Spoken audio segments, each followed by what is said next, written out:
meie psühhiaatri õdedele ja läheb kohe pingistama. Pane sellest ristist üleval kinni. Kas meid on näha? Nii, aga nüüd on sõna siis teil. Nii, mina olen siis Svetlana, vaimse tervise õde ja minuga on... Mina olen siis Kaili Uvesk, olen siis õde laste ja noorukite vaimse tervise keskuses ja olen vaimse tervise õenduse magistrant. Et me eile just nagu arutasime Kailiga, et meil on valdkond suht sama, et töötame psühhiaatria kliinikus vaimse tervise õdedena, aga mina töötan täiskasvanutega ja Kaili siis lastega. Laste ja lastega. Just. Et me proovisime siis kokku panna seda teemat, et ka, mis puudutab täiskasvanud ja ka lapsi, et kuna see on üldine selline probleem kõikidel.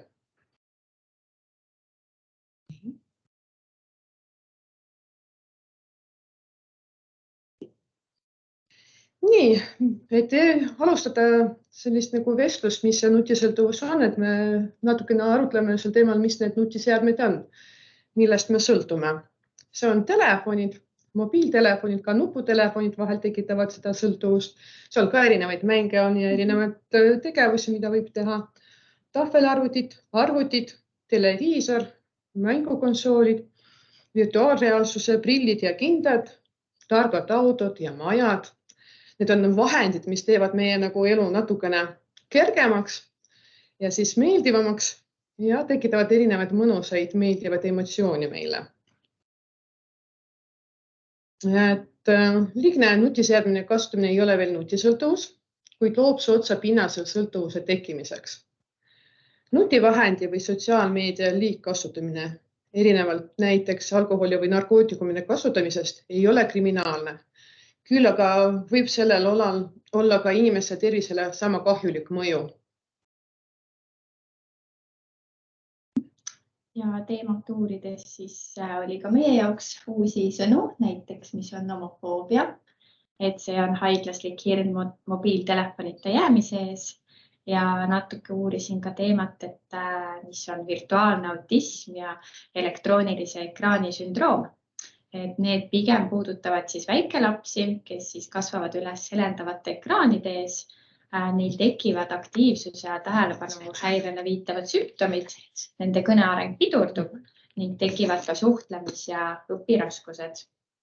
Ja väga huvitav fakt on ka see, et inimene puudutab telefoni siis umbes 2600 korda päevas ja võtab selle keskmiselt iga 10 minuti järel kätte. Ja 1/3 vaatab oma telefoni vähemalt korraga öösel.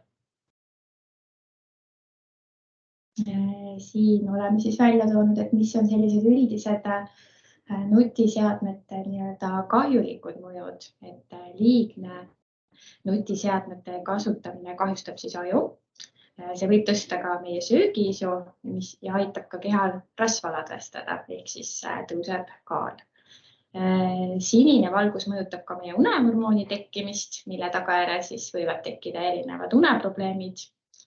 Organism hakkab tootma stressihormooni, mis tekitab ärevust ja stressi ning samuti on väga suureks probleemiks ka nutiseadmete kasutamine liikluses, kas siis autoroolis või ka jalakäijana ja mille tagajärjel võib siis juhtuda tõsiseid õnnetusi.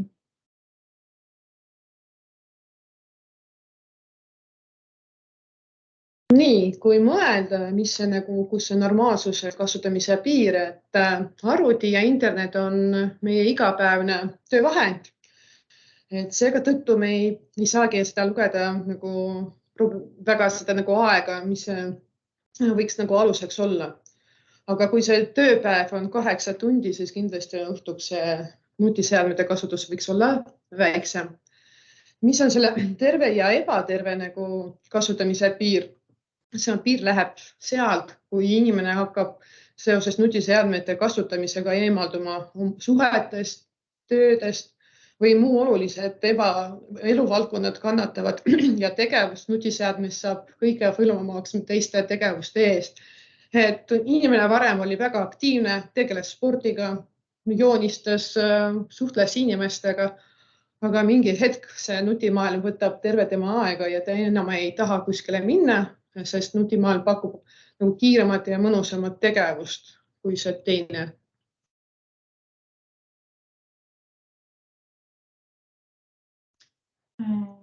tutvusime siis Eesti kooliõpilaste tervisekäitumise uuringuraportiga. See on küll 2017-2018 aasta oma, et uuem on ka, aga selle tulemusi ei ole veel avaldatud. Aga siis selle uuringuraporti kohaselt siis need tulemused näitavad, et kõige suurem osa õpilasi on ekraani ees 7 või rohkem tundi päevas.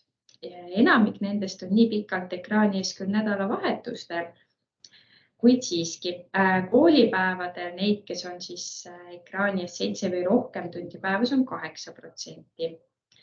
Samas on ka neid, kes ei viibi üldse ekraani ees või teevad seda umbes pool tundi päevas, aga seda on ainult 2% vastanutest.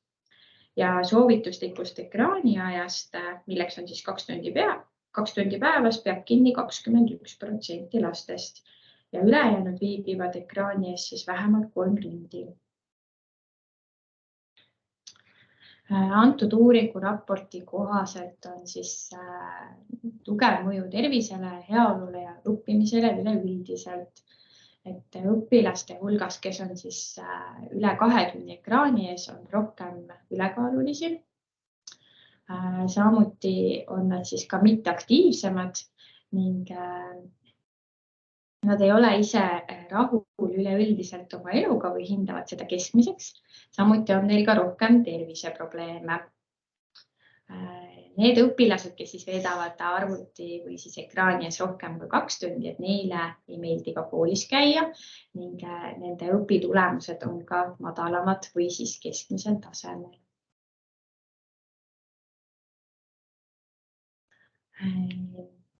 Antud raportis oli siis kajastatud ka natukene seda suhtlemist sotsiaalmeedias, et sotsiaalmeedia all mõeldakse siis suhtluskeskkondade kasutamist ja kiire sõnumivahetuse võimalust, näiteks Facebook, Messenger, Skype, WhatsApp ja Snapchat. Ja sotsiaalmeedia võib ka siis tekitada sõltuvust. Ja sõltuvusest räägime me siis, kui sotsiaalmeediast eemalolek tekitab meis rahutust, ärevust. Me kasutame seda liigselt ja selle liige kasutamise tagajärjel tekivad tülid vanemate ja õpetajatega. Väga suureks probleemiks on ka see, et pidev sotsiaalmeedias olemine toob kaasa siis õpilaste uneaja lühenemise. Ja kõige rohkem esineb sõltuvust sotsiaalmeediast just 15-aastaste tüdrukute seas. Ma tahaks siia ka lisada, et me praegu räägime nutisõltuvusest, aga kuna mina igapäevast töös kokku puutun ka narko ja erinevate ainete sõltlastega, siis noorte seas just nagu aladest 13-12 juba algab see ainete müümine ja see käib selle sotsiaalmeedia kaudu ja väga populaarsed praegu see WhatsApp ja Snapchat, mida võiks ka vanematele endale teadmiseks võtta, et see ei ole nii ohutu. Mida siis veel tehakse nutiseadmetega? Üks asi on siis arvutimängude mängimine. Ja arvutimängude all mõeldakse siis nii lauaarvutis, sülearvutis, tahvelarvutis, nutitelefonis kui ka mängukonsoolis olevaid internetiga ja internetita mänge. Tulemustest tuli siis välja, et poisid mängivad arvutimänge oluliselt rohkem kui tüdrukud. Nii ja kõige rohkem on arvutimängude mänginud just 13-aastaste poiste seas. Oluline on ka see, et arvutimängude sõltuvusega õpilasi on rohkem just nende hulgas, kellel on raske rääkida oma muredest ema või isaga, kellel ei meeldi koolis käia ning kelle õppeedukus on kehvem. Ja arvutimängude sõltlasi on rohkem alkoholi, tubaka ja kanepi tarvitajate seas ning füüsiliselt vähem aktiivsete seas.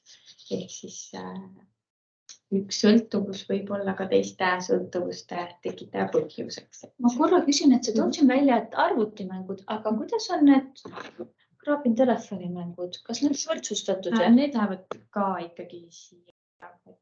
See virtuaalvideomängud, jah. Et nutitelefonis olevad mängud. Sest tihtipeale need mängud ju sellised, et inimesed võtavad arvutisse, ühendavad oma telefoniga, tahvelarvutiga, et kui mingi aku või nagu võimalus kasutada seda nutiseadmet ei ole, siis ka bussisõites ta võib jätkata seda mängimist. Ja tal ei ole seda mugavat tuuli, need kõrvaklappe võib-olla, mis kodus ta kasutab. Aga bussisõites võib olla teise linna, et ta võib seda jätkata. et see on nagu suhtlusportaal mõne noore inimese jaoks. Tegelikult ju päris mõtlema panev, et poistest 1/5 on sõltuvuses mängimisest, et see on suht nagu suur number. Kas see 1/5 tuleb praegu nagu Eesti andmestikust? Sest kui see World Health Organization tegi oma uuringut 2018. aastast, nad leidsid, et see protsentuur, kes on siis nii-öelda nutiseadmete kasutajatest, kellel see sõltuvus häire võib tekkida, on umbes 1–3% inimestest. No me praegu räägime vist ühest kindlast vanuserühmast. See on rohkem laste puhul nagu uuring tehtud.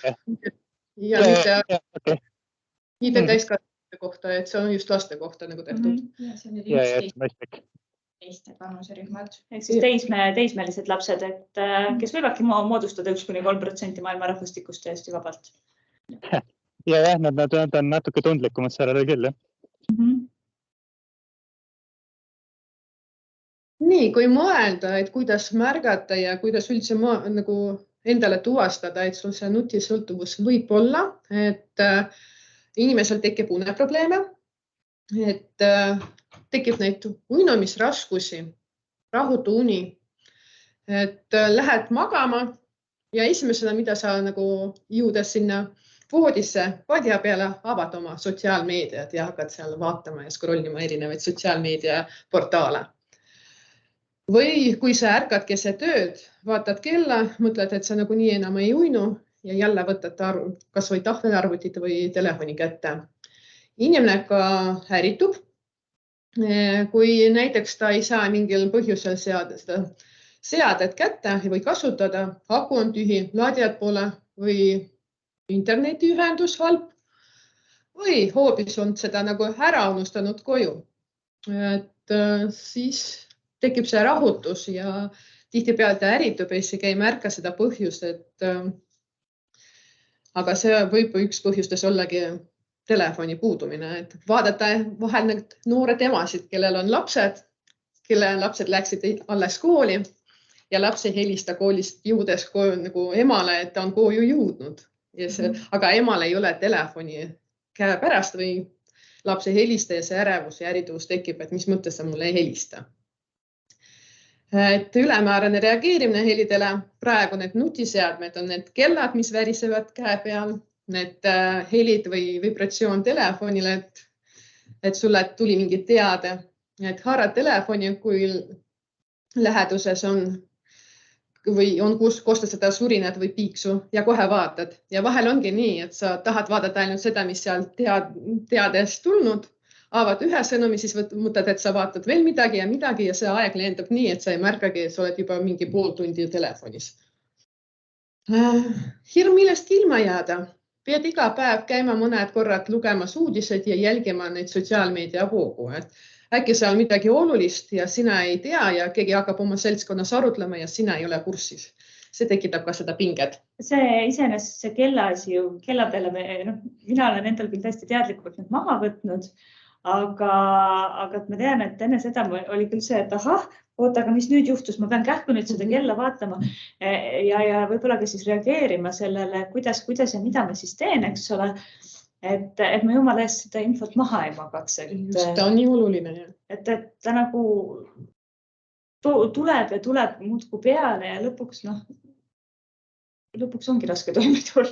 Ja, et sa tegeled millegiga ja siis see värin tuleb ja see mõte kaob. See kindlasti seda keskendumist võtab ka ära. Nii, riskitegurid, et kuidas seda nutisõltuvust saada. Üks nendesse on ärevus. Et tegevus ja nutiseadmeid kasutatakse selleks, et eemalduda oma muredest ja hirmudest. On mugavam, kui tekib see ärevus, et ma lähen vaatan, kas või tekib mingi nagu sümptom, kui haigustest rääkida. Ma lähen otsin, mis see võiks tähendada. Samas nagu see levendab, et ma saan teadmisi ja teisest ta tõstab seda ärevust, et see võib olla midagi halba. Või mul on kurb olla, ma ei taha seda tunnet tunda ja ma lähen otsin erinevaid lõbusaid videosid ja mul on natukene lõbusam ja parem, aga samas see probleem lahendamata, see tunne on tundmata ja mingi hetk ta tuleb tagasi. Depressioon, nutiseade on viisiks nagu põgeneda masenduse eest, aju saab rahuldada oma uudishimu ja vajaduse. mugavam olla pikali, midagi teha ja mitte midagi nagu muud mitte ette võtta. Kokkupuude nutiseadmete ja mängimisega varasest east, et suht tihti viimasel ajal, et juba aastased, 2-aastased lapsed on nutiseadmetega koos. Et ma ei tea, kui paljud teist nagu seda märkanud, kui tulete kas või kohvikusse või kuskile nagu varsti kohe lapsed istuvad ja nendel on see telefon juba käes. Ja kui küsida emalt, nagu, kas teisiti ei saa, siis ema ütleb, muidu ta karjuks ja jookseks sinna. See lapse arengu mõjutab faktor ka. Vähene sotsiaalne toetus, turvaline viis luua uusi suhteid. Et keegi sind ei näe päriselt, sina ei näe eriti nende reaktsioone. Väga mugav suhelda, kui midagi on, paned selle suhtlust kinni ja sa ei pea jätkama. Sest päriselus puudub see enesekindlus, et seda vestlust alustada. Jälle tuleme selle noorukiiga juurde. Et peamine arenguline ülesanne on iseseisvumine, eraldumine vanematest, enda sotsiaalvõrgustiku loomine ja oma elu ülesehitamine. Sotsiaalmeedias suhtlemine tundub turvalisem kui tavaelu pere ja sõprade keskis. Et ongi, et seal ma võin kinni minna, mitte suhelda ja kui ebameeldiv vestlus, ma ei reageeri, ma ei vasta lihtsalt. Keegi ei küsi, mis sa tahtsid. Ma blokeerin ära ka veel kõigil lisaks. Vot, näen. See seal tuleb. Tegevuse puudumine vähem. Jah? Selle kohta see, et lapsed on varakult kasutavad sotsiaalmeediat ka. Et Suurbritanniast ennast tehti 2018 uuring, kus uuriti 3-4-aastasi lapsi ja leiti, et 38% 3-4-aastastest lastest Suurbritannias on mänginud online mänge. Juba. Aga ainult 1% neist oli oma sotsiaalmeedia konto. Et vanemad ei pane tähelegi seda, et online mängude kaudu tegelikult lapsed satuvad palju varem sotsiaalmeediasse, kui nad ise aru saavad. Seda kindlasti. See on vanemad tihtipeale ei jälgigi, kus nende lapsed nagu oma aega veedavad, et mida nad teevad ja millega nad tegelevad. Telefon on käes ostetud kõige parim ja uuem ja populaarsem. Aga see, mis laps selle telefoniga teeb, tihtipeale vanemad juba ei jälgi ei vaata. Mis mäng see täpselt on? Mis mängud seal tulevad? Oma tutvusringkonnast on küll olnud selline juhtum, kus 7-aastane, oli vist 6 või 7, ma võin valetada vanuse osas, kes mängiski telekamängu, täiesti tavalist Lego mängu, mitte midagi agressiivset seal ei olnud ja juurde käis jutt, kuidas ma kõik ära tapan. Et siis tekkisid küll küsimused veidi, et kui juba nii noor laps nagu sellist juttu räägib, et aga mis siis nagu edasi saab? See ongi see koht, kus see agressioon ka tuleb. Nad õpivad seal, et ma ei lahenda probleemi sõnaliselt. Ma lahendan selle probleemi agressiooniga. Eksam, tapan, löön. Ja antes võib-olla, see minu jälle puhas spekulatsioon, ma lihtsalt loon seda, et mängus me ju restardime selle leveli ära ja see inimene või mängu siis tegelas, kui on uuesti elus, eks ole. Aga kui nagu päris elus inimene ära sureb, et siis me ei restardi seda ära üldiselt, et siis võib-olla ongi ka sealt sellist nagu vägivalla teemat äkki võib tulla. Ja, et me võtame ju ka selle mängu ja informatsiooni väga erinevalt, sest me kõik nagu iseloomust oleme erinevad ja ma kuulen. Et uuringud iseenesest seda vägivaldsuse ajatust ei ole, küll on lapsed on tundlikumad, et see on koht, kus lapsevanemad peavad läbi rääkima. Sest et enamik lapsed teevad ikkagi mängul ja sellel vahet. Probleem on see, kus sul ongi lapsed, kes näiteks arenguhäired ja sellised kohad, kus on need probleemsed kohad, kus nad ei pruugigi teha vahet sellel, et need on erinevad tundlikud valdkonnadest. Just ja kui mõelda, et see nagu nutimaailm võtab selle keskendumise ja tähelepanu ka ära, et lapsed ei keskendule tavaelus nagu nende asjadele, mis nendele räägitakse. Kas see infot tulebki sealt palju? See info tuleb ja sa ei keskendu, mis see oluline on. Sa ju väsid ka vaimselt ära ühel hetkel, et sa ei jõua ju kõike infot vastu võtta. Et siis tähendab, et vanemad pööravad tähelepanu rohkem laste huvidele. Just, ja ka õppetööle. Just, et kus sa saad õppida sõbraks, kui sa kogu aeg pead kõike nagu ära tapma. Nii, aga see väike nali. Nii, tegevuse puudumine või vähene aktiivsus. Et tihtipeale nagu pered peavad kolima, vahetama elukohta kas linnaosa või üldse nagu teise linna minema või teise riigi elama. Lapsed näiteks jäävad oma sõpradest ilma, kui täiskasvanud veel oskavad seda nagu kontakti hoida, samas nemad ka kaotavad seda päris kontakti. Või mõni olukord, mis limiteerib seda olulist harjumuspäraseid tegevust, näiteks meie pandeemia aeg, kus inimese tegevused ja suhtlemine oli piiratud, et pidevalt oli nagu igalt poolt tulnud see hoidki distantsi, see on suht nagu oluline nagu faktor, mis oli selle nagu pandeemia ajal, aga samas piiras ka inimeste suhtlemist. Et Kaili eile mulle rääkis, et ta luges ühes artiklist, et pandeemia ajal mõni inimese nagu veetmise aeg oli 14 tundi vist päevas. Ja 14 tundi ja rohkemgi veel, et seal oli see tööaeg ja siis oli vaba aja veetmine nagu otsa seal nutiseadmes. Et see oli muidugi täiskasvanud. See oli Suurbritannias. Aga jah, väga tõsised numbrid selles suhtes. Kui tööpäev kestab 8 tundi, siis nutiseadmes 14 tundi. Ja 2 tundi muune jaoks. Ja. See on selline aeg, mis nagu tõsiselt paneb tema. Kas Evelin tahab midagi öelda või on lihtsalt ka jäänud mikrofon lahti?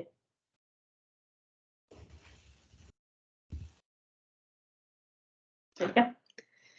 Nii, siia kuuluvad ka neid väikse lapsega kodus olemine, need noored emad. Et väike laps magab, et ma ei segaks teda, ma puhkan, see on minu aeg ja inimene hakkab internetist seda ekraani vaatama või televiisorit vaatama. Tihtipeale on märgata, kui sa tuled mänguplatsile, et väike laps mängib livakastis või liumäel karjub, tule emme nagu vaata, mis ma teen ja siis ema on telefonis ja isegi reageerib. Ja kui mõni ema unustab selle telefoni koju ja laps nagu tahab, siis ta ütleb, peame koju minema, telefoni ei ole. Seda ma olen ise nagu vaadanud ja näinud, nagu kui lapsega olin nagu mänguplatsil. Et see oli nagu täitsa nagu kohe nagu märgata. Nii, töökoormuse vähenemine.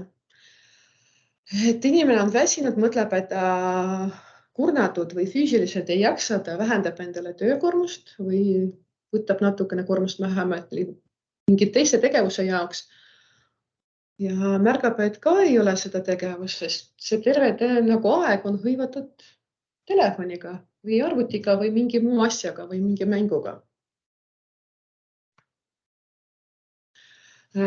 Kui mõelda, kuidas ära tunda seda nutisõltuvust, siis nagu probleemid tööl, kodus ja koolis.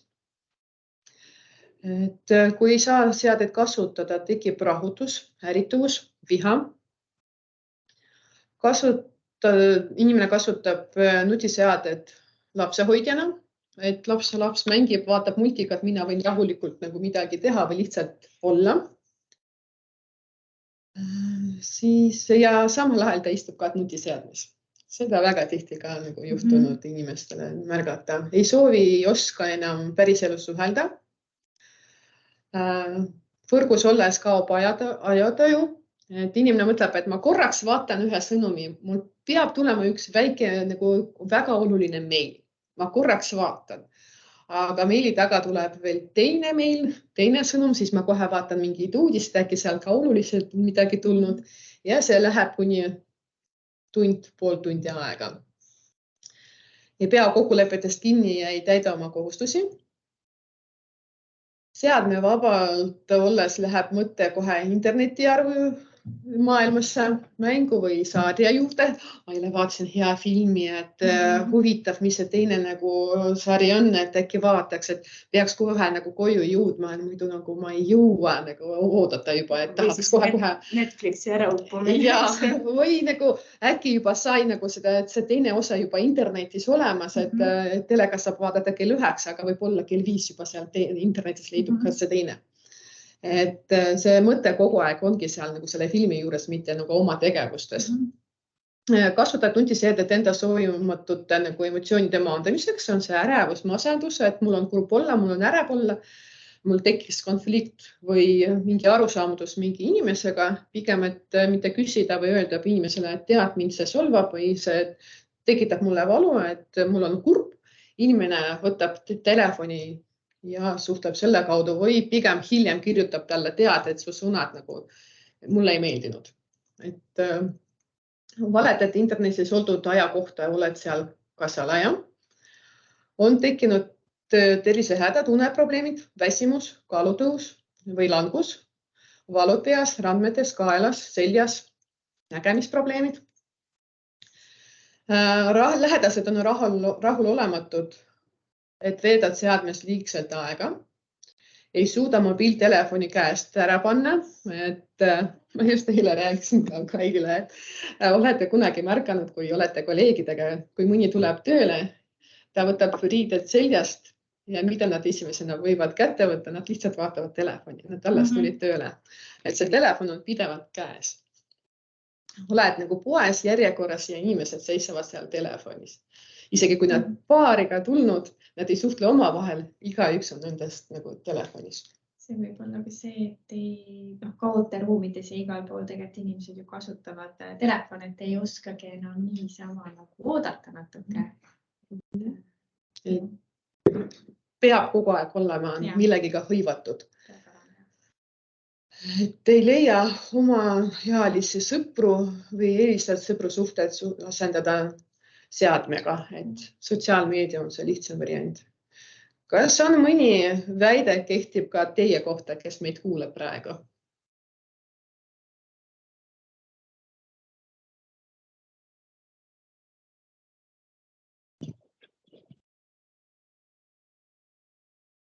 Osad ikka. Okei, nii. Lisaks ma töötan kogemusnõustajana Masingus rehabilitatsioonikeskuses. Ja siis ma olengi nagu nutinõustaja. Et ma olen lapsepõlvest need sõltuvuslikud käitumist läbi teinud, et praeguses eluetapis on see küsimus, et kuidas tervislikult piire seada, aga mitte nagu, või et nagu ikkagi jätkata kasutamist, aga tervislikult. No, meie ajal väga loobuda nutiseadmest ei saa, sest terve elu on seal ju. Et e-koolid, stuudiumid, kõik asjad juhtivad telefoni. Ja see sotsialiseerumine ka, et mõned inimesed leiavad oma sotsiaalsed grupid tegelikult internetist ka erinevate jututubade kaudu. Just, et bussiajad, kõik on seal ju. Kõik bussiajad, retseptid, mida kodus õhtul süüa teha. Äpid erinevad, mida teha, kuidas jälgida, et märkida, et on tehtud. See on see kõik seal. Mitu sammu ma täna teinud olen? Nii, lisaks võiks nagu ka see Google on veel kõige parim nagu variant. Aga viimasel ajal ka inimesed ei tahagi Google'is vaadata, nad küsivad pigem internetis küsimust, et kus te leiate selle kohta küsimusi või vastusi ja siis talle vastatakse mitu erinevat vastust. See on ka viimasel ajal ka populaarseks muutunud. Ja, ma olen ise pannud tähele sotsiaalmeediast, et kuulge, ma ei tea, mu lapsi ei hapet, et mis ma nüüd tegema pean, et selle asemel, et helistada häirekeskusesse, inimesed küsivadki seda kuskilt sotsiaalmeediast, et see on natukene võib-olla murelikuks mind isiklikult tegev. See vahel neid küsimusi vahel vaadates, nad tekitavad mured, et võib-olla see esialgu konsulteeridagi spetsialistiga, selle valdkonna spetsialistiga, mis neid muretsema paneb.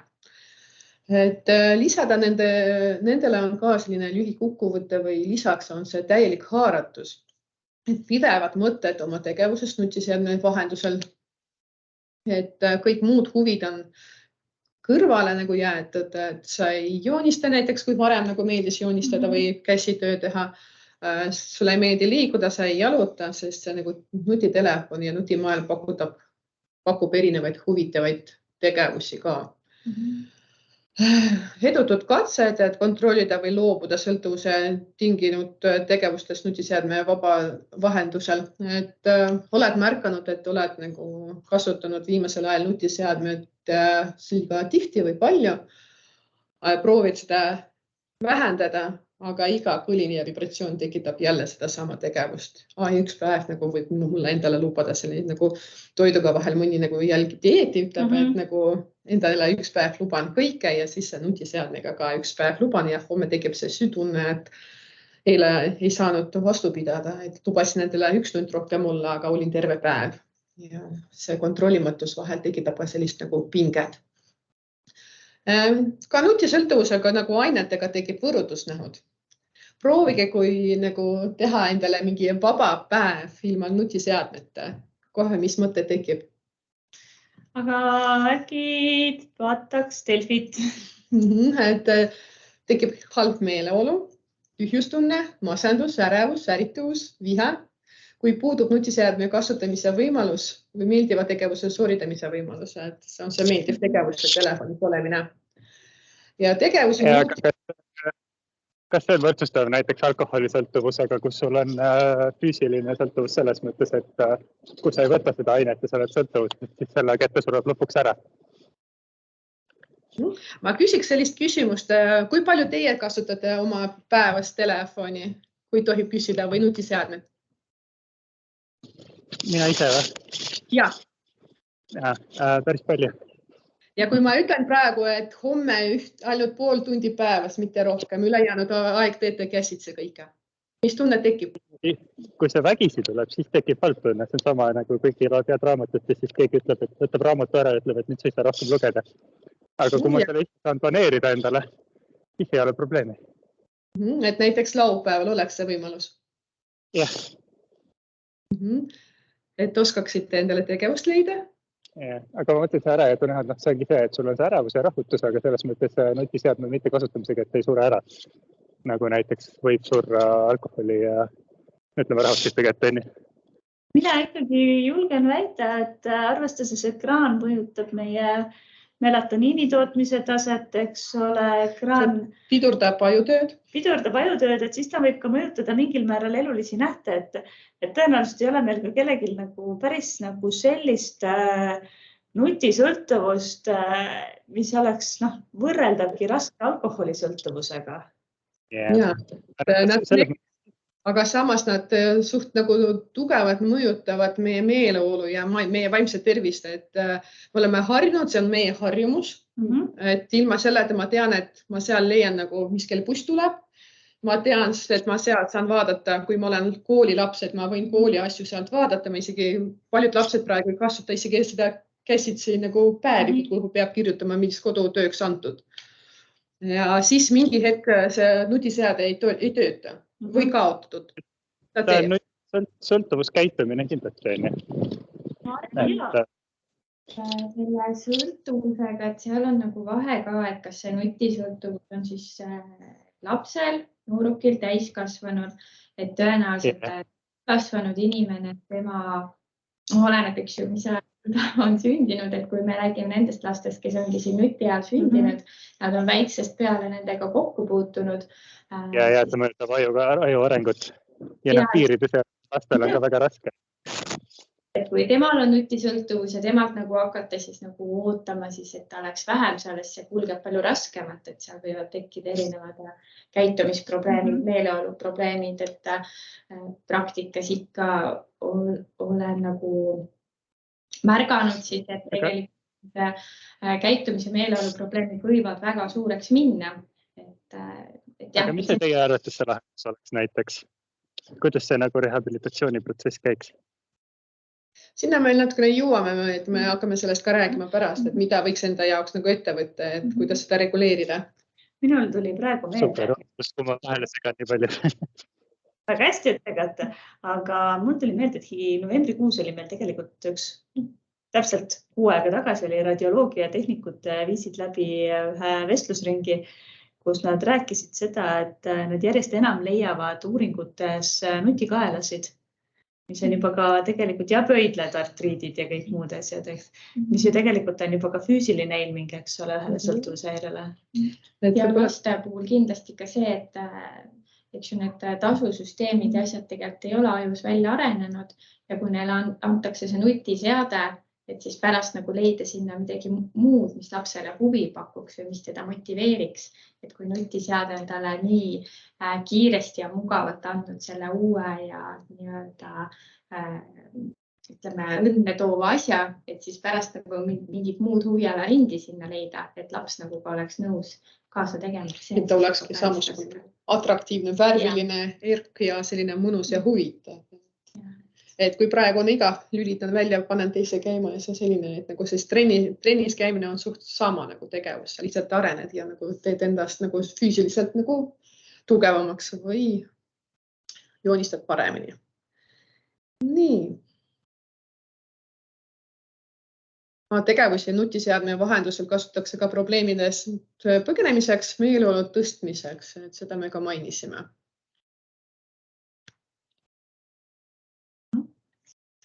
Nii, et mida siis võib-olla lapsevanem võiks oma lapse puhul siis tähele panna ja märgata. Et kui lapsel siis jäävad kohustused täitmata ja või ta lükkab edasi oma tegevusi, kuna veedab aega nutivahendis. Laps ärritub inimeste peale, kes segavad teda, kui ta veedab aega siis nutivahendis. Lapse uni on häiritud just selle nutivahendi kasutamise tõttu, et ta lükkab seda uneaega edasi või siis ta mängib just vahetult enne magama minekut.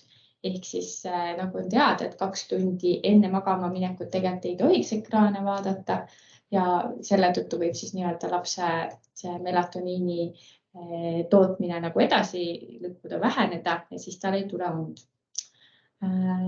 Kui nutivahendis aja veetmine on esimene asi, mida laps teeb koolist, lasteaiast koju jõudes. Ja laps eelistab siis nutivahendi kasutamist perekonnaga või sõpradega aja veetmisele. Ja laps lükkab nutivahendi kasutamise lõpetamist edasi, et näiteks siis, kui on mingid piirangutega äpid või mis iganes muu selline, et ta küsib pidevat aega juurde, näiteks paari minuti kaupa, et ma veel 2 minutit olen ja et see on juba ka selline ohumärk, et ta ei oska nagu sellest tegevusest välja tulla. Ta hakkab kauplema. Ja. Siin oleme siis välja toonud soovituslikud ajad ekraani kasutamisel, et alla 2-aastastele on siis tegelikult 0 minutit päevas. Üle 2-aastaste kohta kehtib reegel, mida vähem, seda parem. Ja üldjuhul siis see nutiseadmes olek 2-aastase puhul võikski olla, et umbes, et videokõnede tegemine näiteks vanavanematega, piltide vaatamine, et see peab olema midagi, mis siis vanem teeb koos selle lapsega, mitte et annab nagu lapse kätte selle lapsi, siis vaatab, kuidas ta seal midagi teeb. See on ka nagu nii, et see terve päev ei kesta. Ja. 2-3-aastastel lastel peaks ekraani aeg jääma alla 1 tunni päevas ja olema kindlasti lapsevanema järelevalve all.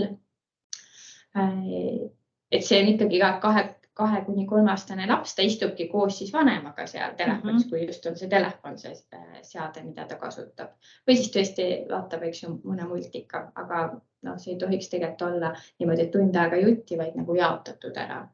Siis 30 minuti kaupa, 20 minuti.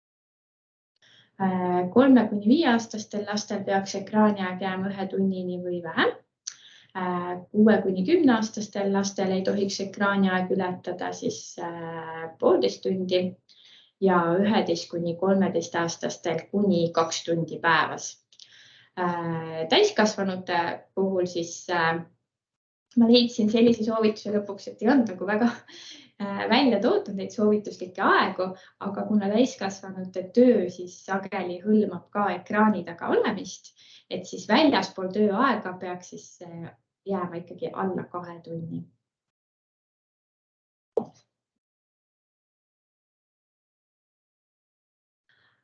Nii, et kuidas siis saada laste ekraani aeg kontrolli alla? Kõige olulisem on siin vanema eeskuju. Ehk siis, kuidas vanem veedab oma vaba aega, millega tema enda vaba aega sisustab. Et kui vanem on, ütleme näiteks füüsiliselt aktiivne, siis tulevad lapsed ka sellega kaasa. Et kui vanem otsustab, et ta joonistab värvib laua ääres, siis ikkagi lapsed tulevad ka sellega kaasa. Kokkulepped, mis ajal ja mida on sobiv vaadata. Et vanem teebki siis koos oma lapsega kokkuleppe, et mida ta seal nutiseadmes teeb. Et kas ta mängib midagi ja mida ta siis mängib, et kas see mäng nagu sobib eale või siis need videod ja multifilmid, mida ta vaatab, et need ka sobiksid eaga. Söömine on siis see koht, kus tegelikult ekraan ei tohiks olla juures, isegi mitte nagu laua peal, vaid ongi need ära pandud. Vanema järelevalve, ehk siis vanem vastutab selle eest, mida laps siis teeb internetis, nutiseadmes. Soodustage tegevusi, mille puhul ekraani ei kasutata. Eks, et siin ongi, ütleme, väljasõidud, jalutuskäigud, lihtsalt õues aja veetmine, koos lauamängude mängimine, kõik muu selline. Isegi koos filmi vaatamine, see on ju nii mõnus ja tore, et selline nagu koos perega. Ja, aga praegu me võtame neid ekraanid ära, jah. Enam ekraani ei tuli. Siis kindlasti lapse toas ei tohiks olla televiisorit. Et oma praktikas ma ka ikka kuulen vahepeal, et lastel on tubades televiisorid ja probleemiks on see, et laps hakkab ju seal vaatama multifilme. Eks, et tegelikult, kui te sisustate lapse tuba, siis seal ei tohiks olla ekraani. Arvutimängudest huvitatud lapsele leidke seismist ja liikumist soodustavad arvutimängud. Et ma ei oska siin ühtegi näidet tuua. Virtuaalreaalsuse mängud on kõik sellised, et sa paned oma prillid peale ja siis vehid seal ja kõik mingid tantsumängud ka. Ja Xbox nendel mängukonsoolid. Virtuaalreaalsust ega sa väga ei liigu, ehk siis sa liigutad oma käsi ja pead, aga sa ise ei liigu, aga tantsumängud on konsoolide peal, mis panevad liikuma. Spordimängud. Vaielda, et see vist oleneb mängust, et ma pean 2 käed südamel ütlema, et mul küll kodus on olemas virtuaalreaalsus, aga ma ei ole seda ise ühtegi korda pähe pannud. Aga seal on küll mingi mäng, millega nad ikkagi pigem liiguvad seal ringi ja mingeid kuubikuid muusikataktis pooleks löövad. Et see on hea core training, aga selles mõttes jalgu ei treeni, et see ikkagi lihtsalt koha peal. See ei treeni, aga mingi liikuvus seal ikkagi on, see on oluliselt parem kui istuda kuskil diivani peal telekamängu pult käes. See pidi väga hea trenn olema küll, see Beat Saber. Et jah, nii nad räägivad, et ma tõesti ei ole ise katsetanud ja oska nagu kommenteerida juurde, aga... Switchi konsooli peal on, kus sul on see Pilatese rõngas, millega sa pead jooksma koha peal ja siis kükke tegema, et koletustest jagu saada. See on päris hea selline aktiivne mäng. Nutimaailmas nagu mingisuguseid lahendusi läbi nutisõltuvuse. Aga see on see koht, et me ei välju kodust, me oleme kogu aeg seinade vahel, me ei suhtle. Eks see ongi, et nutimaailmas tegelikult mänge on ju nii palju erinevaid ka. Kui ma olen näiteks HNK-masid kuulanud, siis seal nad ütlevad, et maailmas on miljardid mänge, just kui kõik need mängud oleksid ühesugused ja kõik need moodustavad probleeme, aga tegelikult mängud on nii erinevad ja kõik neist ei ole ka disainitud sõltuvust tekitava. Ja võib-olla kindlasti ka see, et mida sa seal nutiseadmes teed, et kui sa lihtsalt vaatad nagu suvalisi videosid või neid TikTokke, et see tegelikult ei ole võib-olla kõige parem tegevus, aga samas, kui sa võib-olla seal lahendad mingeid strateegilisi, ma ei tea, ülesandeid või teed nagu midagi sellist võib-olla natukene positiivse kasuga asju, et siis on hoopis... Peale mängu palju aktiivsemad mõistusele kui teleka või Netflixi vaatamine. Aga see on, kus me ei tohi unustada, et see aeg peab olema piiritletud. Terve päev olla nagu ikkagi selle nagu sporditegevusega ei ole ka tervislik, ütleme nii. Ja no lapsed on need kõige tundlikumad nendele piiril, nemad ei oska ju piire seada ise. Ja nad ei oska seletada, ja mina näen oma töös ka seda, et nad ei oska vanemad seletada, miks neile mingid mängud meeldivad ja siis vanemad ei saagi aru sellest, mida nad tegelikult mängudest saavad ja kuidas seda nagu kasulikumalt määratleda.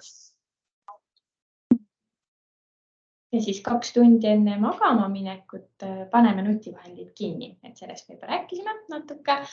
Lasteaia kooli territooriumil ei kasuta telefoni, et siin on pigem mõeldud, et siis lapsevanem, kes viib oma last nagu lasteaeda või siis kooli saadab, et ta ise samal ajal ei surfa kuskil sotsiaalmeedias või siis ei hakka juba tööasju ajama, et see on see aeg, kui sa viid lapse ära ja ütled head aega, teed kallimusi, et sa nagu ei tegele seal ekraaniga nagu kõrvaliselt.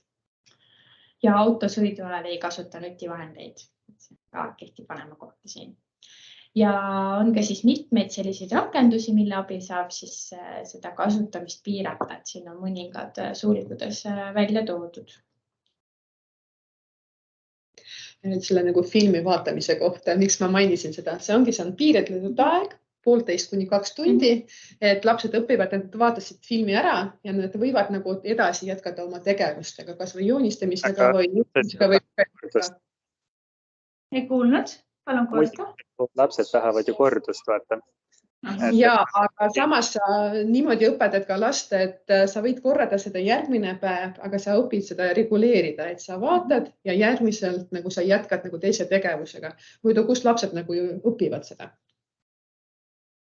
Väga hea, jah.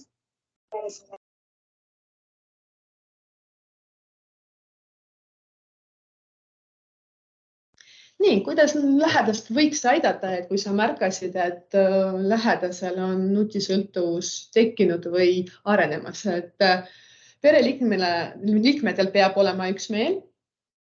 Reeglid kehtivad kõikidele pereliikmetele, kui hakkavad nagu piirdlema kõike, et nüüd sina ei kasuta nutiseadet või sul peab olema teatud aeg. See tähendab, et kui laste puhul rääkida, et vähendad lapsele seda nutiseaduses seadmes olegut, siis sa ka ise nagu nii palju ei kasuta seda kodus.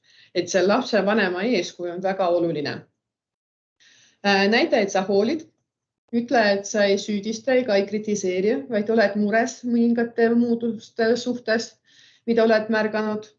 Too need muutused ka konkreetselt välja, näiteks võivad nendeks olla väsimus, hobidest loobumine, sõpradega vähenenud aja veetmine, uneprobleemid, meeleolu kõikumised.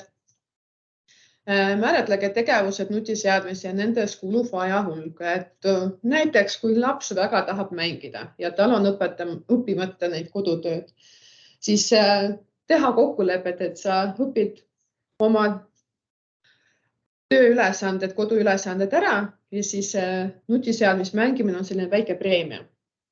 Et näiteks 3 tundi peale sellist nagu õppimist. Et ta suudaks ka natukene puhata ja jälgida seda aega. Et täiskasvanud ei ole...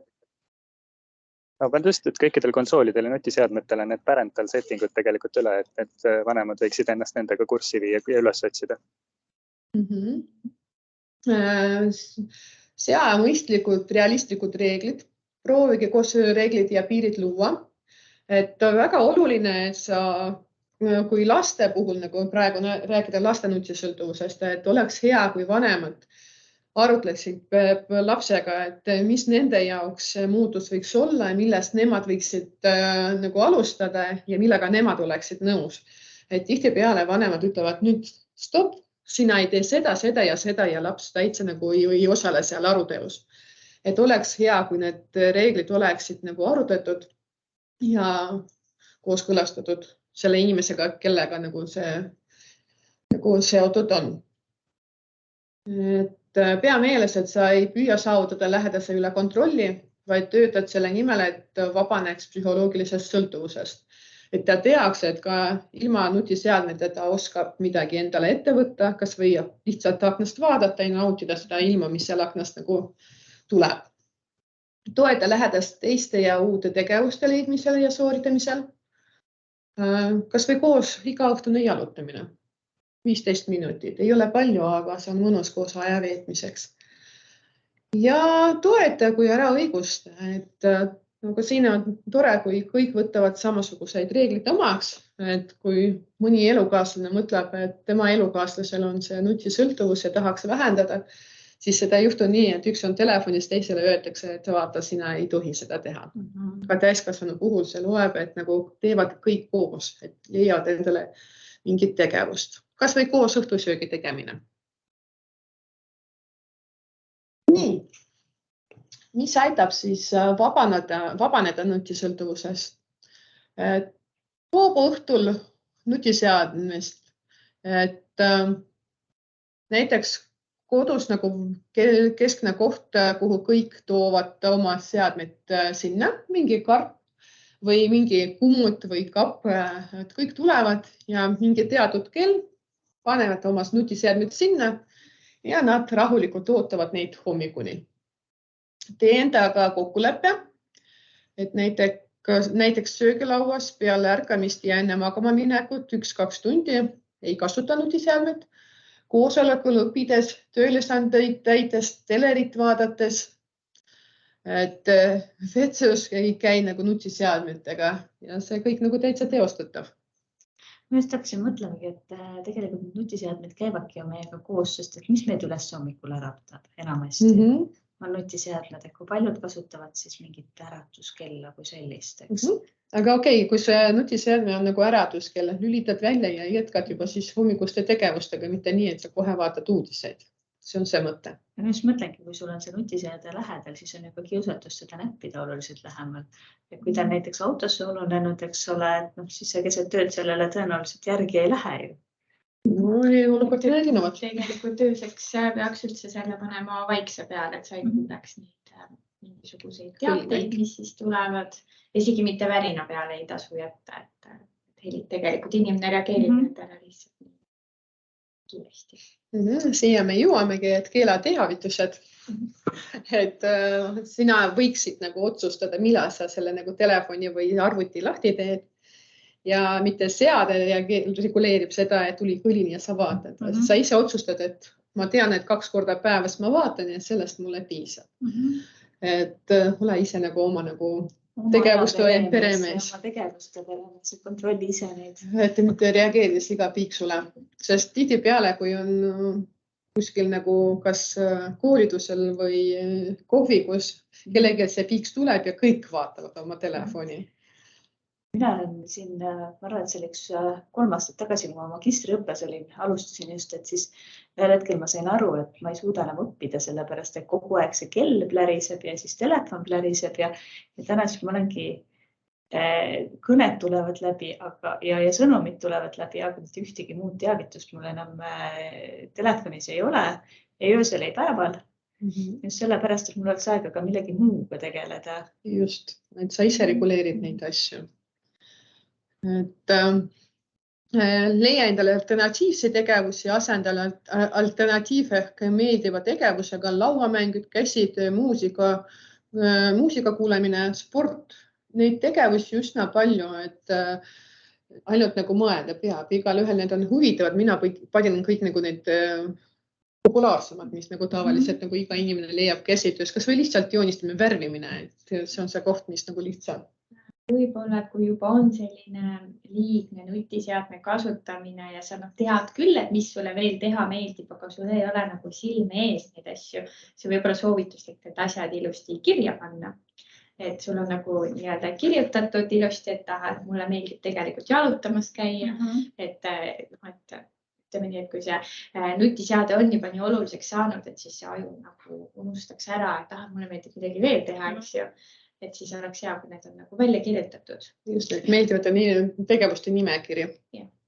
No mis mõtlen, et see on praegu jälle mingi minu sükene mõte, et kui tõenäoline see on, et inimesed siis, kellel ongi juba see nutisõltuvus välja arenenud, vaatavad välja, et ma ei tea, et väljas on ikka nii vastik ilm, et ma pigem ikka vist ei taha sinna õue minna. Mulle talv ei meeldi ja ei käi pigem. Pigem vaatan filmi. See on ka sellega seotud, seal võib olla ka midagi muuta, aga mitte ainult see ilm ja mitte ainult see nutisõltuvus, aga see võib olla see vaimne kurnatus, mis nagu selle nagu nutiseadme nagu kasutamisega toetatud. Et pole mõtet öelda, et ära ole nagu telefonis. Eriti nagu kehtib see nagu vanemate kohta, kes on otsustanud lapsele nutitelefoni nagu ja sootustanud selle nagu kasutamist, et soovivad päeva pealt, et laps lõpetaks seda kasutamist. Et nad ise ostavad neid nutitelefoni kõige moodsamad ja alternatiiv nagu sellised nagu atraktiivsemaid ja siis ütlevad, et nüüd ära kasuta seda. See tekitab vaid protesti. Seadme kasutamine, vähendamine käib ikka nagu samm-sammult, et üks muutus korraga. Et seda võib nagu võtta nagu nädala kaupa või 2 nädala kaupa, et see inimene, kellel nagu seda nagu muudetakse seda tegevust, et ta saaks nagu seda teha nagu endale sõbralikumalt. Et kui ta vähendab aega, siis 1 nädal näiteks 0,5 tundi vähem. Siis ta teab, et ta suudab, siis võib ka seda pikemaks teha. Püüa endale teadvustada hetke, mil haarad seadme. Näiteks enne tee mingit teist tegevust, kas või hinga korraks, et kas ma praegu avan, kui see nagu helin tuli, et seal mingi sõnum või teade tulnud. Kas või hinga või vaata aknast, kas ma pean seda kohe ja praegu tegema. Nutiseadme kasuta nagu preemiana. Tegid midagi head, oma täitsid oma kodudes ülesanded, et mõnedel see koristamine jääb nagu kõrvale, et ma ei jõua koristada või midagi teha või õhtusöögi valmistada, kuna ma lugesin terve päev, terve õhtu selle uudiseid seal. See oli nii põnev ja huvitav, siis ma lugesin need kommentaarid, mis sinna läksid nagu selle teksti alla. Ja see aeg on kõik sisustatud sellega, et teen oma õhtusöögi ja siis vaatan uudiseid, et see on selline väike tunnustus endale. On hea, kui inimene, kes otsustab oma elu muuta, mingi hetk nagu peab sellist nagu päevikut, paneb ausalt endale kirja, kui palju, mida ta teeb telefonis, palju aega seal veedab ja võiks ka hinnata endale seda nagu enesetunnet, kuidas ta ennast nagu tunneb peale kasutamist. Näiteks hinnata 0–10, et mis see kasutamine talle annab. Me panime ka siia kirja, et kui inimene otsustab kas või 1 minut päevast nagu vähendada nutiseadmete kasutamist, see on 365 minutit aastas, see on umbes 3 päeva. Kui mõelda, et mõni inimene kasutab seda 8 tundi päevas, see on umbes 3 kuud oma elust, ta on nutiseadmetest. Ühes aastas. Ja, ühes aastas. Kui võtta juba nagu aasta jooksul. 9 kuud jääb muuks ka. Et see on see koht, et mis paneb mõtlema isegi 365 minutit aastas ja 1 minut vähem. See on juba suur hoid. 3 päeva. Ja, see on ju tore. Yeah. Sul lisaks tuleb 72 tundi või palju seal on, ongi 72 tundi ja 3 päeva, kus sa võid millegiga tegeleda ja midagi veel endale põnevat teha. Kui on märgvele olekupäeva, siis nii-öelda võtame siis isegi rohkem, eks ole, kui me võtame 8 tundi inimene magab päevas. Kui mõelda, et see lubatud 1–2 tundi päevas, siis see ongi lähebki 3–2 kuud oma nagu aastast see kulub nutiseadme kasutamisele. See on suht kurb, aga see on meie reaalsus praegu. Nii, lühikokkuvõte tänasest, et mida võiks teha, kui see nutisõltuvus on? See on tegevuste kalender. Vali endale iga päev 1 asendustegevus nutivahendile, et nagu see adventkalender. Kirjuta endale iga päev valid ja see ei pea olema nagu järjestikus, et sa ise tõmbad endale see tegevus mõnus ja hea. Ma olen näinud raamatupoes on need 30 päeva väljakutsed, et kus kuubiku sees sa saadki iga päev omale uue väljakutse, et nad on erinevatel teemadel, eks ole. Et on füüsiline vorm ja alati tee täna 10 kükki. Just, ja on olemas nagu loe mingi luuletuse, õpib vähe luuletus. Ma olen ka neid näinud, on suht ägedad. Või sa ise kirjutad endale nimekirja, mida sa terve kuu jooksul tahad teha ja valid kuu jooksul neid tegevusi, nagu tõmbad välja tehtud linnukese nagu pandud. Või siis on need tegevused, mida sa oled tahtnud teha, aga ei ole jõudnud teha ja siis võtad nendest tegevustest teed selle nimekirja. Tekitad nagu selle loosikausi koju, et kõik need vajalikud tegevused täna koristan elutoa ära. Võib ka lihtsalt endale selle nimekirja koostada ja lihtsalt mõelda, mis sulle nagu varem meeldis, millega tahaks tegeleda. Ja see nimekiri ei ole isegi tõmbamiseks, aga sa vaatad üle, et mul on kurb olla, mida ma tahaks praegu teha ja tahaks nagu nutiseadmes olla. Aga siin on ka see nimekiri, mida mulle nagu meeldib teha. Et ma võin täna lihtsalt värvida või lihtsalt nagu oma nagu sõbraga suhelda. Lähme kokku, kas või jalutame, teeme väikse tiiru või käime shoppamas. Et see on see koht, kus sa ise valid, mis sulle ka veel meeldib peale seda nutiseadmet. Oluline ka aja planeerimine. Kui sa tead, et see nutiseade on nii oluline ja tahaks ikka päevas lubada, tore, et kui sa planeerid seda nii, et see on 2 tundi enne magama minekut ja samas sa jõuad koju jõudes veel oma tegevusi ka teha. Lastel see on see kodutöö õppimine, mõnel on see trenn või naistel see nagu õhtusöögi tegemine, võib-olla trennis käimine, lastega koos aja veetmine, elukaaslasega koos aja veetmine, mitte telefonis, aga vesteldes. Et see üksteist toetab. Võib-olla siia aja planeerimise juurde ka nii, et täiskasvanud siis planeeriksid enda nii-öelda need nutiajad sellistel aegadel, kui siis väiksed lapsed magavad näiteks. Et ei tekiks seda, et siis laps vaatab veel koos vanemaga seda telerit ja siis pärast vaatab veel laps oma multikaid ka sinna otsa veel, et aga vanem läheb midagi muud sellele juba tegema, et siis laps saab nagu sellise topeltkoguse ekraani. Hea, kui see juba muutunud probleemiks oleks nagu nutiseadme kasutamise päevik, lihtsalt endale ülevaadet saada, kas või ühe nädala jooksul jälgida, kui palju seda aega kulub nutiseadmeks, et siis sa nagu näed ja tead, mis see on. Ma tea, ma nüüd ei oska öelda, minu telefon saadab mulle nädala lõikes neid screen time raporteid, mida ma ei ole vist küll ühtegi lugenud. Ja, see on ka jälle äpi või telefoni kasutamine. Me just praegu rõhutame, et see oleks käsitsi. Et meelde tuletada, et see nagu käsitsi vorm on ka töötav.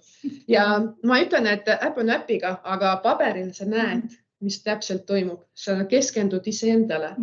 Et kui ma ütlesin, et, nagu, et sa paned ka sinna kirja, mida sa tunned, et sa hindad oma enesetunnet, siis sa keskendud iseendale, mitte nii, et sa lihtsalt paned sinna telefonis selle numbrid. Praegu ma tunnen, et mul on vist enesetunne praegu suht 7.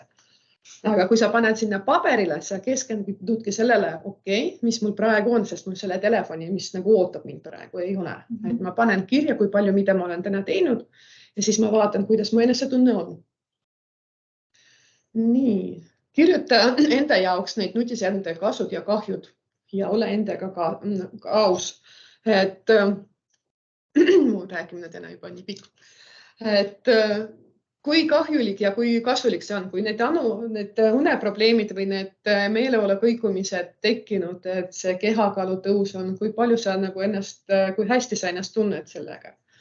Kas tõesti see ekraan ja see nagu elu, mis seal tuleb, nagu mõjutab nii positiivselt? Ja, et kas sa oled pärast seda siis puhanud ja tunned ennast värskena, kui sa oled pikalt nutiseadmes olnud või on see toime tegelikult vastupidine? Suhtle päris elus. See päris elus suhtlemine on nii mõnus ja tore, kui sa saad inimesega nagu oma emotsiooni jagada. See on nii, minu arvates on väga äge. Kui see koroona aeg läbi sai ja lõpuks sai siis nagu kodukontorist, eks ole, tööle kolida, et siis oli just ootan, et inimesed ongi päriselt olemas. Ja, et nad ikka võib katsuda ja veel midagi teha. Ja olla nagu vaadata, kuidas teised nagu teevad ja mida teevad päriselt, mitte ainult ekraani taga. See on täitsa mõnus. Kui oled vaimselt kurnatud, siis nagu konsulteeri perearst, psühholoogiga ja koolis sotsiaalpedagoogiga nagu vaimse tervise õega. Tunnusta ennast ja premeeri ja see ei pea olema nutiseade, et kas või premeeri ennast sellega, et ostad endale uus lauamäng, mis on põnev ja äge. Vähenda nutiseadme kasutamist kas või 1 minut päevas. Tee nutiseadme vaba päeva ja ma igaks juhuks panin veel ühe korra selle nagu NB. Kui oled märganud, et viimasel ajal oled vaimselt kurnatud. Et jah, selle nagu inimeste meeleoluga ja vaimse tervisega seotud probleemi inimesed ei taha tunnistada või ei taha märgata. Et ma olen väsinud, ma ei ole hästi maganud, ma ei ole piisavalt söönud, et lihtsalt nagu keegi midagi mulle ütles, et tema süü on. Aga see, et ma vaimselt olen juba nagu väsinud, ei juua, ei jaksa, et ei ole huvi midagi teha, et seda võiks märgata ja ikka nagu konsulteerida spetsialistiga, kas see vajab sekkumist või mitte, või ta vajabki lihtsalt, see pea olema nagu selline farmakoloogiline sekkumine. See võib olla lihtsalt selline nõustamine, et keegi ära kuulaks ja toetaks, et siin sa oled väga hästi hakkama saanud, mida sa võiksid midagi muuta ja siis toetaks siin selles muutuses ka. Et siis ära jää üksi. See on see koht. Ja pärast meile arutlesime, et mida võiks olla see aasta teisiti. Et inimesed ka viimasel ajal 11 ei õnnitle. Et saadavad mingid meili teel kaarte. Minu kogemus, et minu sõbranna saatis mulle, mingi tuttav saatis mulle, mis on GIF või mis need pildid on seal Messengeris ja ma ootasin tema kõnet õhtuks, et vähemalt võib-olla jahtupäeva jooksul ta ei helistanud mulle, võib-olla see on täitsa okei. Aga kõned ei tulnud ja kui ta tuli järgmine päev kohvile, ma ütlesin, et miks sa ei helistanud mulle? Ma saatsin sulle GIF-i, kas sellest ei piisa? Et pärast me mõtlesime, et teeme Omnivale see aasta mingi reklaami. Et tee sellel aastal teistmoodi. Sest ma ise nagu olen kogenud seda, kui iga aasta ma saan mõnelt sõbrad selle päris kirja. Selle postkaardi nagu õnnitlustega või jõuludeks soovidega. See on nii tore ja soe tunne, et kus sa nagu saad inimese emotsiooni ja energiat endale ja soojust. Ja me tegime ka eelmine aasta, me tegime ise need kaardid ja siis saatsime ka laiali siis suguvõsadele. Ja need reaktsioonid olid hästi siuksed huvitavad, et inimestel on nad ei ole harjunud, et nad saavad Outlooki võib-olla potsatab mõni kaart, eks ole, aga nad saavad nagu paberkandjal nagu mingisuguse asjad. Mis asi see nüüd siis on? Ja ma tooksin siia, et kui hästi võib mõjuda see, et muidu ka igasuguste ürituste kutsed tulevad ju sulle üldjuhul meili peale või tulevad elektroonselt. Aga mul on üks sõbranna, kes siis on nagu teinud reaalselt käsitsi kõik kutsed ja need on nagu hästi uhked saanud ja kui see sulle ikkagi konkreetselt nagu isiklikult tuuakse nagu ukse taha ära, et see tunne on tegelikult midagi muud kui see, et sa saad meili peale mingi kutse või kuskile messengerisse. See on nii mõnus ja tore, see on nagu meie nagu tavapärasest elust nagu nii erinev ja nii kohe tekib selline soe ja mõnus tunne. Mulle nagu tundub, et võib-olla see isegi ei ole nii palju erinev, kui me oleme ära unustanud, mis asi see on. Sest et me ei ole ju sellega nii palju enam kokku puutunud. See aasta võib teha teistmoodi. Teeme see aasta teistmoodi. See on see, ma ütlen, et see tekitab kõikides nagu sellist mõnusat tunnet, et me abikaasaga ükskord saatsime oma lastele neid postkaarte ja see nagu emotsioon, mis nendel tuli, mis niimoodi ka sai. See on suht selline tore ja mõnus. Viimasel slaidil meil on allikaid, aga seal on võib-olla mõned raamatud, millega võiks tutvuda. Et ise kiidaksin seda Jaan Aru loovusest ja lugelemisest. Ja siis samuti seda Andres Hanseni ekraaniaju, et kuidas digisõltuvus meie tervist ja heaolu mõjutab. Et need on praegu, mis kõige enam mind nagu kõitsid ja olid hästi loetavad. Tegelikult Jaan Arul on ju, nüüd me oleme küll muidugi tagasi ekraani juurde, aga on ka TEDx loengud väljas juba YouTube'is, eks ole, mis samamoodi käsitlevad seda ekraaniaega ja käsitlevadki selle vähendamist, eks ole, aga see on jällegi kus me neid näeme, me näeme neid ju tegelikult läbi ekraani, et sealt, see on niisugune nutiseade kui igapäevaelu paratamatus ilmselt, et ka sellist vajalikku infot ju tuleb sealt. No mina kunagi, kui mul veel lapsed olid väiksed, kasutasin seda tahvelarvutit. See on nii mugav, et lapsed magavad ja kõrvalt sa saad seda ekraanist lugeda. Aga see raamat, mis lõrdraamatul tuleb, see nagu tunne hoopis midagi muud. Et see just nagu või lugeda seda päris raamatust, mitte tahvlist. Nii küsimusi, et meil läks siin vestluseks juba. Aga meil ju ongi vestlusring. Kuidas meie kuulajatel on? Kas teil on mõtteid, küsimusi antud teemal? Et julgustan kõiki küsima. Et võite nii kirjutada, kui ka siis ka mikrofoni lahti teha. Et meil on siin täna üks tore kuulaja, kes seda on teinud hästi palju. Aitäh talle. Jah, väga tore on, kui see vestlus tekib. Jah.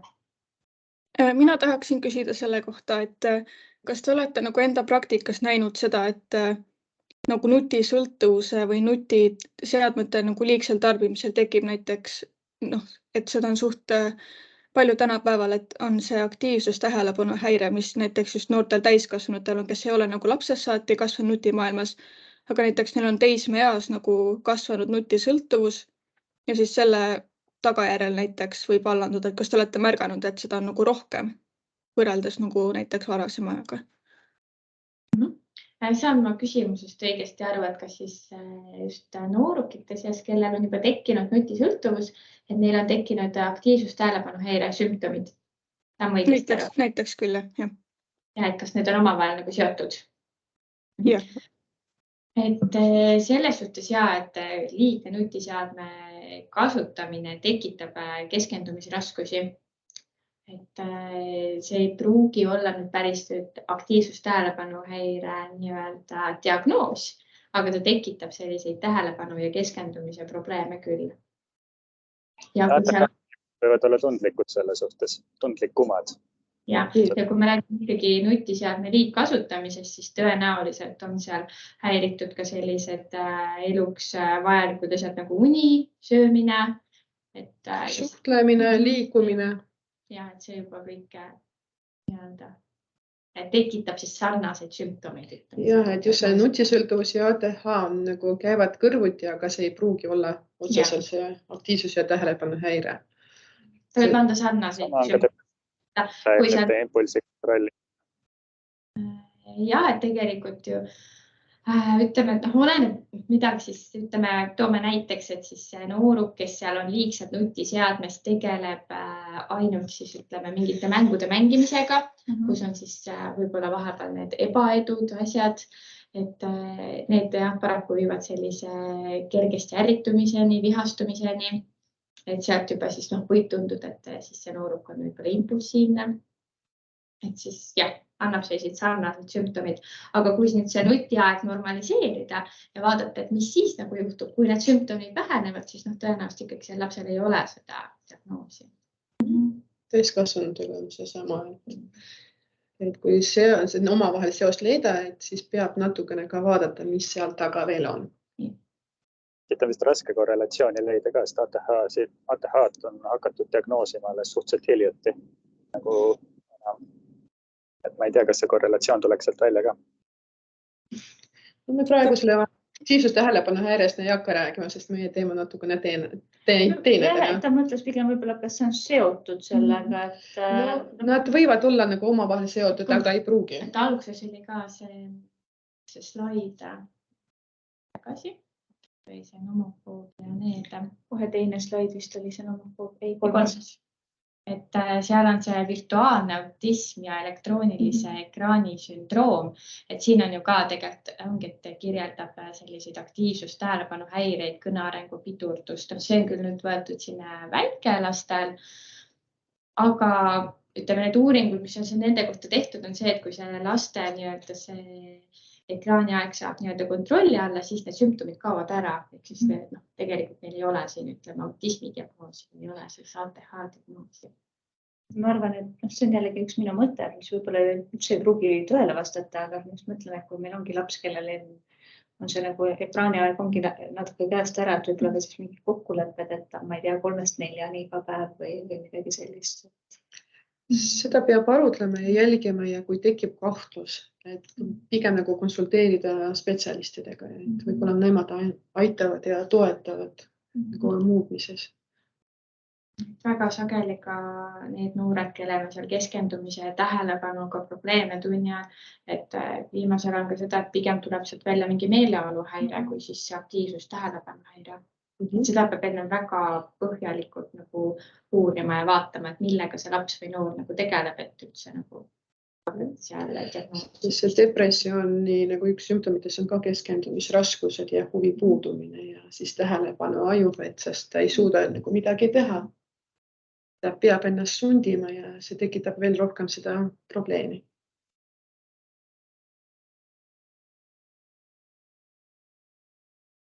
Kuidas meie kuulajatel on? On teil veel mõtteid, küsimusi, tähelepanekuid teema kohta?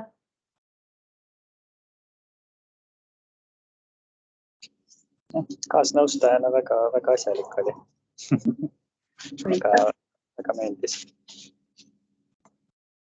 Aga mina ka siis omalt poolt tänan, et te tulite sellest siia täna meile rääkima. Mina arvan ka, et meil oli tegelikult tõesti põnev arutelu täna. Et mitte loeng, aga just pigem arutelu teema üle, eks ole. Et oli tõesti hästi huvitav. See arutelu läheb üles kliinikumi lehele. Ma loodan, et enne jõule. Et saadame ta täna juba ära.